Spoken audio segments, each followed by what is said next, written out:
ಧರ್ಮ ಒಂದೇ ನನ್ನ ಜೀವವಿಂದ ಕುಲಗಣಗಳನ್ನು ಸಮಯಂದವನು ಕುಸಿದೆಂದವನು ಹೊಸ ಕಲಿತೆಯ ಬರೆದನು ಕೆಂಪೇಗೌಡ ಕಲಿಯುವನು ರಣ ಹುಲಿಯುವನು ರಣ ಪಡೆಗಳಿಗೆ ಅಧಿಪತಿಯವನು ಯುವ ಧರ್ಮೋದ್ಧಾರಕ ಕೆಂಪೇಗೌಡ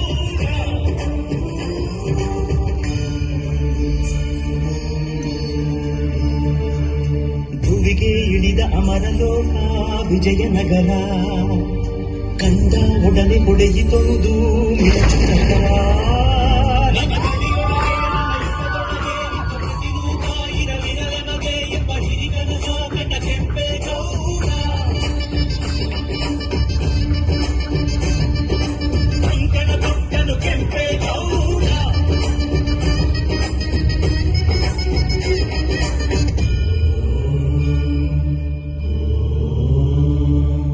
ಕನಸಲ್ಲಿ ಬಂದಳು ತಾಯಿ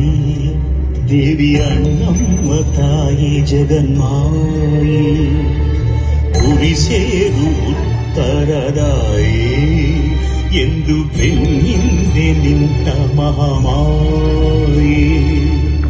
ಉದಾಯಿಗೊಮ್ಮೆ ಅಡ್ಡು ಬಿದ್ದ ಗೌಡನು ಕಾಲವ ನೋಡಿ ಅಡಿಗಲ್ಲು ನೆಟ್ಟನು ಬೇಟೆಯನಿಂದ ಹೆಜ್ಜೆ ಹೆಜ್ಜೆ ಕೊಂದನು ಗೋಪುರವಿಟ್ಟ ದಿಕ್ಕು ದಿಕ್ಕಿಗೊಂದನು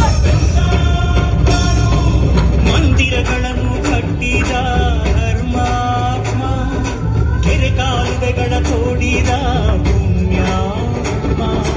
ಪರಭಾಷಿಕರ ಕರೆದ ಪ್ರೇಮಾತ್ಮ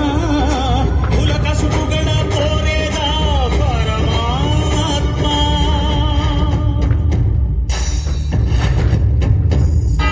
ವಿಷ್ಣು ಶೈವ ಪಂಥವೆಲ್ಲ ಮುಂದೆ ಎಂದ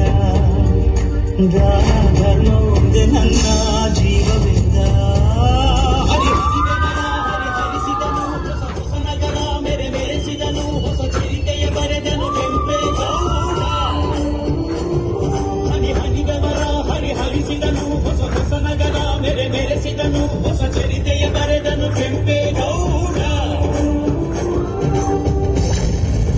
ಪುಣ್ಯಭೂಮಿಯ ಮಾನ ಪ್ರಾಣ ರಕ್ಷಣೆಗಾಗಿ ಗುಲಾಮಗಿರಿಯ ವಿರುದ್ಧ ಬಂಡೆದ್ದು ದಂಡು ಸೇರಿಸಿ ಬ್ರಿಟಿಷರಿಗೆ ಸಿಂಹ ಸ್ವಪ್ನವಾದ ಗೆರಿಲಾ ತಂತ್ರದ ರೂವಾರಿ ಕ್ರಾಂತಿವೀರ ಸಂಗೊಳ್ಳಿ ರಾಯಣ್ಣ ದೇಶ ಸೇವೆಯೇ ಈಶ ಸೇವೆ ಎಂದು ಕರೆ ನೀಡಿ ತಾಯಿಗಿಂತಲೂ ತಾಯಿನಾಡೆ ದೊಡ್ಡದೆಂದು ಸಾರಿ ವೀರ ಪರಾಕ್ರಮಗಳಿಂದ ಬ್ರಿಟಿಷರ ವಿರುದ್ಧ ಹೋರಾಡಿ ಕಿತ್ತೂರಿಗೆ ಮೊದಲ ಜಯ ತಂದುಕೊಟ್ಟ ಕಿತ್ತೂರ ಚೆನ್ನಮ್ಮಳ ಬಲಗೈ ಬಂಟ ಕ್ರಾಂತಿವೀರ ಸಂಗೊಳ್ಳಿ ರಾಯಣ್ಣ ಕಿತ್ತೂರ ಗೆದ್ದು ಉತ್ತ ಬೀಳುವೆ ತಾಯಿ ಇಲ್ಲದಿದ್ದರೆ ರಣದಾಗ ಬಿದ್ದು ಹೋಗುವೆ ಇದು ಕದ್ದ ಮಾತಲ್ಲ ಎಂದು ಶಪಥಗೈದ ಕ್ರಾಂತಿವೀರ ಸಂಗೊಳ್ಳಿ ರಾಯಣ್ಣ ಕರುನಾಡಿನ ಜನರ ಮನಮನೆಗಳಲ್ಲಿ ಕ್ರಾಂತಿ ಜ್ಯೋತಿ ಹಚ್ಚಿದ ವೀರ ಸೇನಾನಿ ಕ್ರಾಂತಿವೀರ ಸಂಗೊಳ್ಳಿ ರಾಯಣ್ಣ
ಸುಮಾರು 116 ವರ್ಷಗಳ ನಂತರ